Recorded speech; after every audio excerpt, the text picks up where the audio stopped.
What's up, everyone? It's Matt Parrino from NYUpInSyracuse.com coming to you from New Era Field. We're here. We're finally here. Football is here, and the Buffalo Bills kick off the preseason with a 24-16 win over the Indianapolis Colts. And a lot of good things to take away from opening day here. Obviously, it's preseason football. We all remember last year when Nathan Peterman was ripping it up for the Bills. But we saw the first team out for 2 series on offense and on defense. On the defensive side of the ball, Lorenzo Alexander, Micah Hyde, and Jerry Hughes all had a Veterans Day off. They took the day off. On the offensive side, LaShawn McCoy wasn't there. It was Frank Gore getting the first team reps today. LaShawn McCoy is going to get those first team reps next week. But, I thought, let's start with Josh Allen. I thought he had a fine evening. He made a couple throws. I think early on, he even said in his press conference afterwards, he was jacked up. He was energetic coming out on the field today, and he was maybe forcing it a little bit, and he settled down as things progressed. Obviously, he was only out there for 2 series, but thought on that second series, I think I tweeted it out. He could have been 5 for 6 for about 60-ish yards and a touchdown pass that Zay Jones actually dropped. He took a big hit. Don't get me wrong. He took a big hit on the play. Real tough play to make, but that's one of those plays. If you're the 31st ranked passing offense in 2018, and you're trying to make strides in 2019, those are the kind of plays that you need made from your receivers. I thought another positive is the continuity that seemed to be on display, particularly in that second drive with Josh Allen, with Cole Beasley, and John Brown. Both of them getting a couple receptions, getting comfortable in the offense. And I think as we get towards regular season play, we're going to start to see more those three get on the same page, get a little bit more comfortable together. Frank Gore came out today, and it was the one run that really sparked for me. It was a 5 yard run on first down. And thinking back to last season, there weren't a ton of those, right? Like a lot of times there was, running the ball on first down, second down, and it was almost like you're batting your head against the wall, saying, "All right, let's throw the ball." Well, today the Bills threw the ball a ton. They opened up with 8 straight passing plays, and then Frank Gore comes out, runs the ball for the first time, gains 5 yards behind Cody Ford and Ty Nsekhe on the right side, who opened up the hole for him.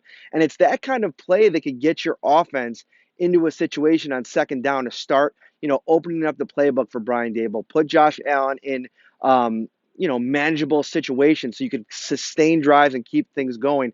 It's just the mistakes you want to avoid. And I thought, for the most part, Allen missed on a couple throws, but there weren't any dangerous throws that almost got intercepted. He threw the ball away on one play when he was rolling out. So I thought that was good.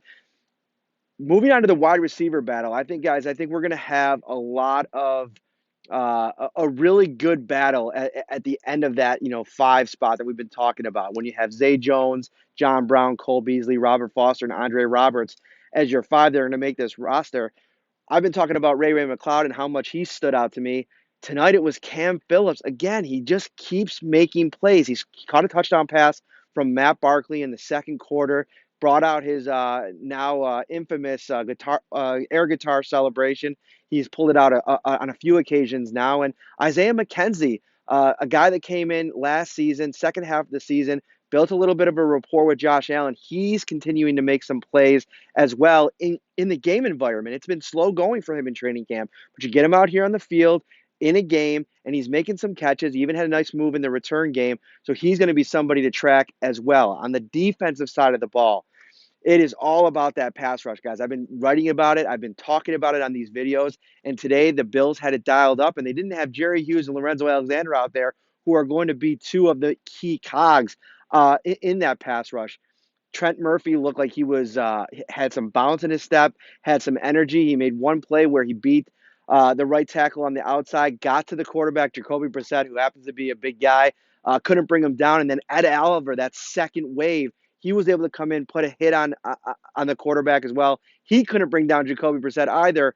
But it's that pressure, that consistent pressure that the Bills need. Ed Oliver down in the locker room after the game, we were talking to him, and he said what he learned from that play is you're not going to just be able to arm tackle in this league. You got to really, it's what we go back to over and over again. I put out a story at NYUpInSyracuse.com today before the game, and I talked to Bill Tierlink, and I talked to Ed Oliver about what the process is like right now as they're building each day on top of the other, building blocks in terms of Ed Oliver's game. And he said, it's just about technique, learning and understanding that you're not just going to be able to win with your gifts every play, but man, is he talented. I mean, you just see the way, the quickness, the ability to immediately get to a spot that he's aiming for on the side of a guard or side of a tackle. There were some times when he was getting double teamed in this game. So I think you have to, just from the first taste that we got, two series for the offense and the defense, the first team, there's a lot of good things to take away from tonight. Beyond that, Corey Thompson got the start in place of Lorenzo Alexander. He's been a guy we've been talking quite a bit about, and I'm just impressed with his athleticism, how freely he seems to be playing. All the way back to watching him on the practice field, and you fast forward to the game, and he made a couple plays tonight as well. And that's just, depth. We're talking about how deep this defense is, especially in the secondary, the defensive line with their rotations. Well, this linebacking core is all of a sudden sneaky deep as well. You talk about Thompson, you talk about Julian Stanford, who, Leslie Frazier spoke about how comfortable he is if, in the event that Tremaine Edmonds misses any time. He's comfortable with throwing Julian Stanford out there. Both guys contribute on special teams.